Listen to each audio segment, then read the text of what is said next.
Jadi dia punya keluasan dia sangatlah luas, iaitu sekitar keluasan dia saja 166 km dan dia punya panjang 21 km.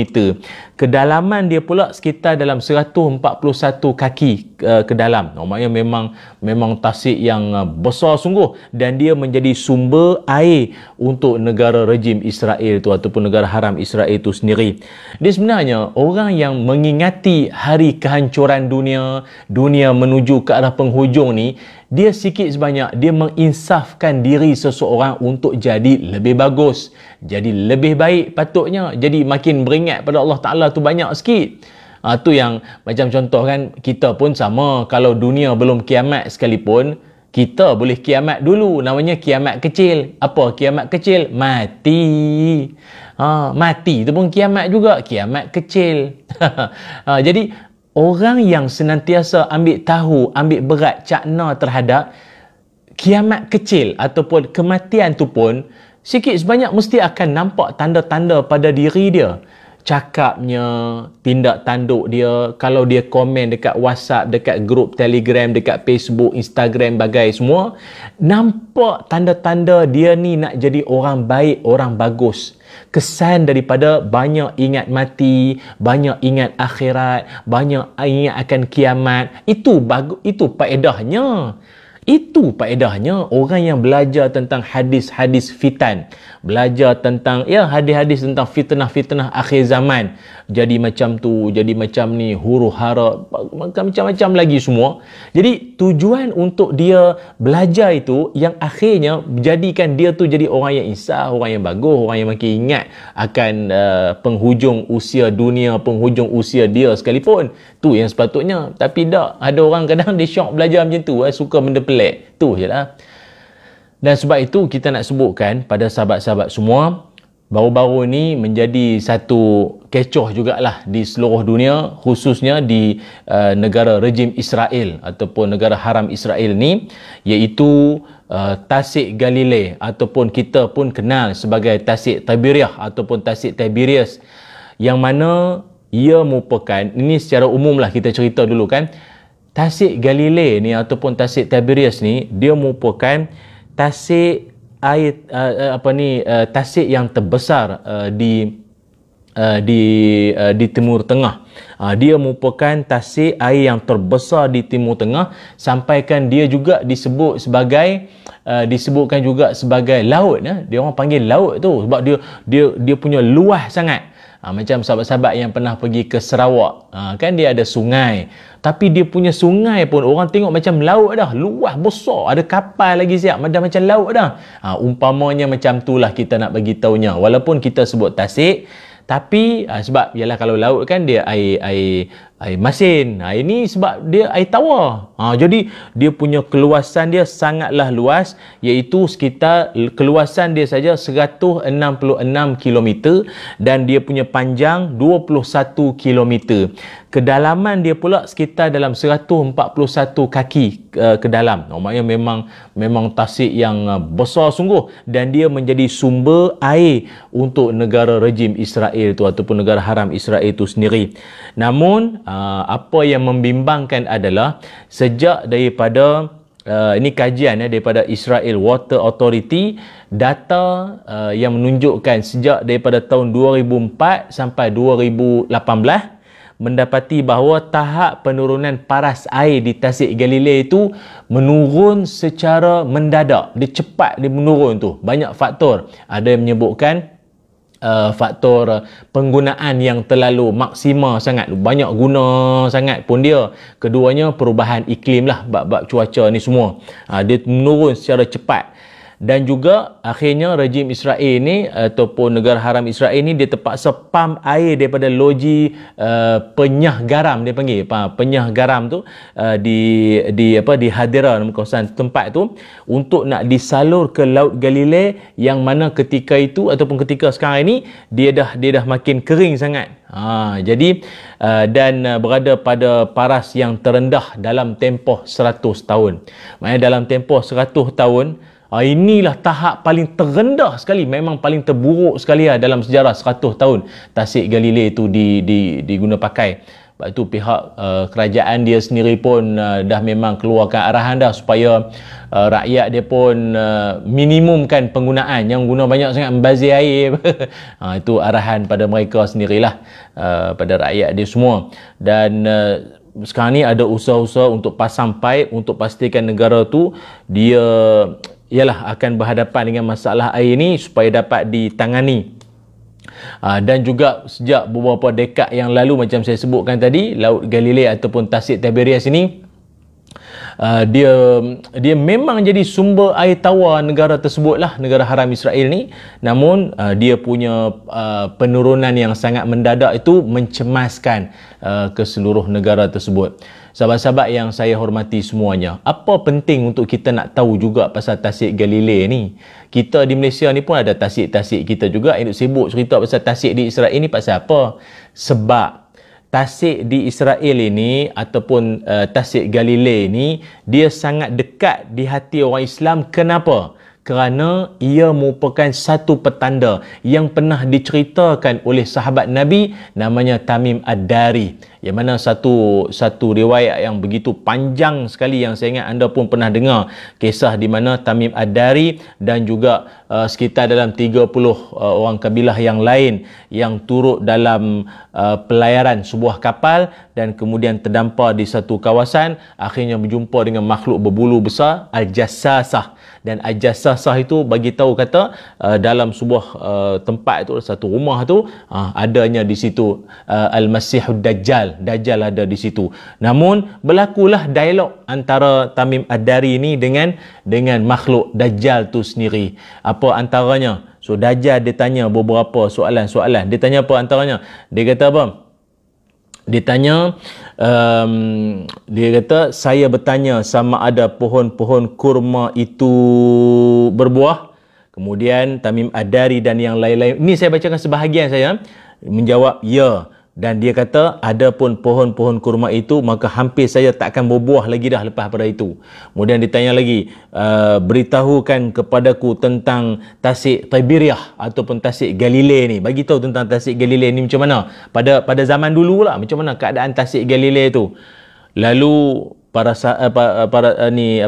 yang mereka lelaki-lelaki yang berada di situ tu, Tamim Ad-Dari dan yang lain-lain pun menjawab bahawa dia punya kawasan tersebut ataupun Tasik Galilei ni airnya masih lagi banyak. Air dia masih lagi banyak. Lalu dia kata ada pun airnya.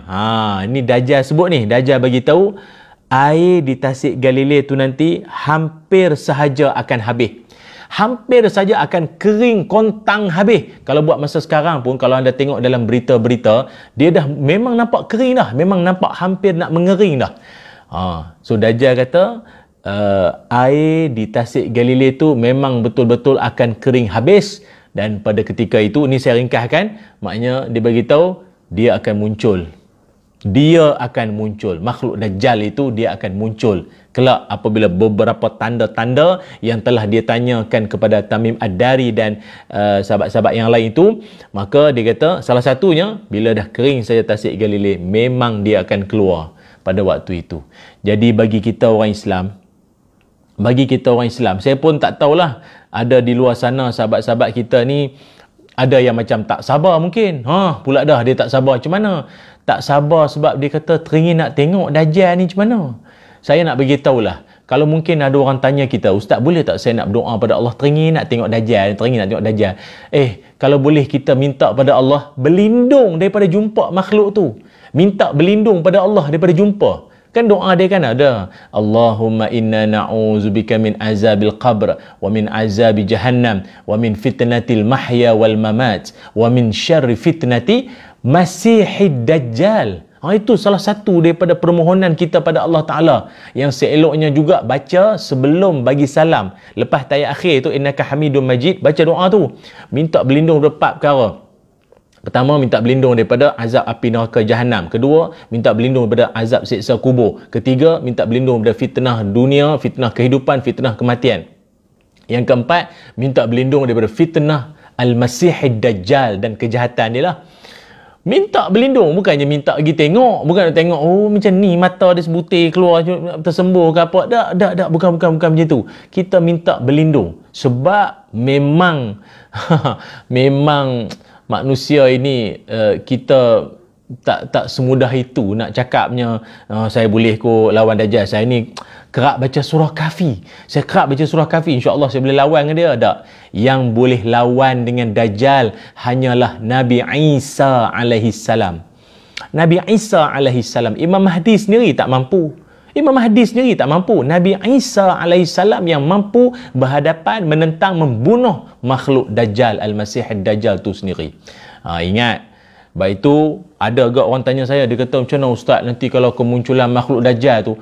Tuan, kami takut lah kalau kami tertipu, kami terpesona, kami terpedaya dengan janji-janji manis dia, bersemut mulut dia bila bagi janji-janji. Takutlah kami terikut-ikut pula Dajjal. Ni minta berlindung. Tapi manalah tahu kau offer tawaran-tawaran dia. Nak bagi 1 juta, bagi 10,000, nak bagi apa duit, apa kau nak kita, apa dia makhluk tu bagi.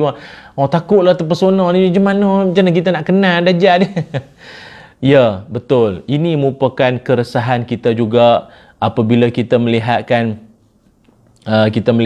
situasi dan suasana pada hari ini, iaitu ada manusia seolah-olah mudah sangat dibeli dengan wang ringgit.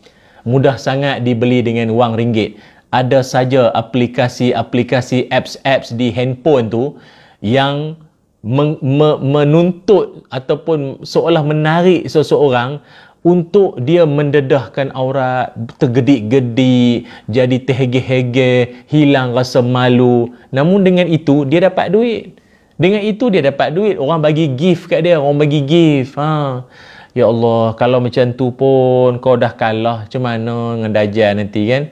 Ada orang kadang buat tabur duit kan, sanggup orang berebut ambil. Ya Allah, macam mana lah kalau Dajjal datang? Sajalah kita duk teringat tu je lah. Bukan kita kata yang tabur tu Dajjal, tapi kita membayangkan macam mana lah agaknya kan, bila Dajjal offer apa-apa sahaja yang membuatkan manusia ini seolah-olah jadi tak keruan, seolah-olah jadi macam hilang pertimbangan bila dihamburkan dengan macam-macam segala yang Dajjal nak bagi tu kan. Ya Allah, na'udzubillah min zalik. Ya Allah, peliharalah kami, seluruh ahli keluarga kami. Ya Allah, ya Allah. Sebab itu ingat, macam mana sekalipun kita jangan sampai tertipu. Takkan tak boleh nak cam lagi makhluk Dajjal. Dalam banyak-banyak hadis Nabi sallallahu alaihi wasallam, baginda Nabi bersabda, innallaha laisa bi'awar, ala innal masihid dajjal a'warul ainil yumna ka'anna ainahu ainabatun tafiyatun. Kata Nabi SAW, sungguhnya Allah Subhanahu wa taala tidak buta sebelah, dan ketahuilah sungguhnya Al-Masih Ad-Dajjal adalah buta mata sebelah kanannya, matanya bagaikan anggur yang terjuntai. Riwayat Imam Al-Bukhari. Ada juga dalam hadis yang lain Nabi SAW menyebutkan, innahu syabun qatatun ainuhu taifatun ka'anni ashabbihuhu bi'abdil Uzza ibni Qatan. Sungguhnya dia Dajjal tu, dia tu adalah seorang pemuda, rambutnya kerinting, matanya menunjul ke depan. Aku perumpamakan dia dengan Abdul Uzza ibn Qatin. Riwayat Imam Muslim. Banyak benda-benda yang ataupun ciri-ciri yang telah disebutkan oleh Rasulullah sallallahu alaihi wasallam. Dalam hadis yang lain juga Nabi sebut, sungguhnya aku telah menceritakan mengenai Dajjal kepada kamu hingga aku khawatir kamu tak lagi mampu nak faham lagi dah. Sungguhnya Masih Dajjal itu dia siapa? Dia adalah seorang laki-laki yang pendek, berkaki bengkok, rambut kerinting, buta sebelah matanya, dan dia tak terlalu tersembul dan tak pula terlalu tenggelam. Kalau kamu merasa bingung, ketahuilah sungguhnya Tuhan kamu Tabaraka wa Ta'ala tidak buta mata sebelah. Riwayat Abu Daud dan Ahmad. Manalah nak tahu kon waktu tu ada manusia yang kata bagusnya makhluk ni Dajjal itulah. Entah dia lah Tuhan, entah dia lah yang menguasai. Pula dah. Kau tak nampak ke dia dengan mata cemeh tu tersembur buta macam tu? Macam mana Tuhan macam tu? Allah Ta'ala tidak buta. Itu cukuplah. Tuhan tidak buta. Macam mana Tuhan boleh jadi buta ni? Kan? Jelas kita pun faham di sini. Maka oleh sebab itu, bagi kita yang sikit sebanyak ambil tahu tentang berita Tasik Galilei, Tasik Tiberias ini, kita sebagai orang Islam, kita ada preparation kita, persiapan kita. Apakah bentuk-bentuk kekacauan yang sedang mungkin atau yang akan dihuru-harakan oleh makhluk Dajjal ini, sama ada dia maupun ejen-ejennya, iaitu 4 perkara. Ini saya nak kongsikan dengan sahabat-sahabat semua. Nak catat, nak tulis, nak type di ruangan komen, silakan. 4 perkara kekacauan yang akan dihuru-harakan oleh makhluk Al-Masih Ad-Dajjal ini. Supaya kita beringat, ambil tahu pasal Tasik Galilei, bagus dah. Tapi kena tahu beyond, lebih daripada tu lagi. Pertama, kekacauan yang dia bakal cetuskan, ataupun mungkin dia telah lama cetuskan menerusi kaki-kaki dia, cawangan-cawangan dia mungkin. Pertama, dia akan bawa kekacauan agama. Dia akan kacau agama, pahaman kita selama ini. Dia nak bawa orang jadi kafir dan akhirnya ikut kehendak dia. Ikut makhluk Dajjal tu sendirilah. Mengikut dia dan juga ejen-ejen dia semualah yang duk buat kerja dengan dia tu.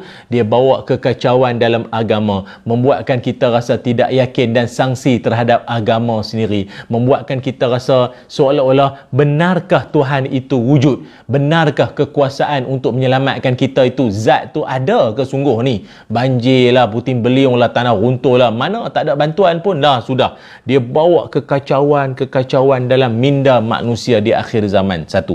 Kedua, kekacauan yang dia bawa adalah dari sudut kekayaan.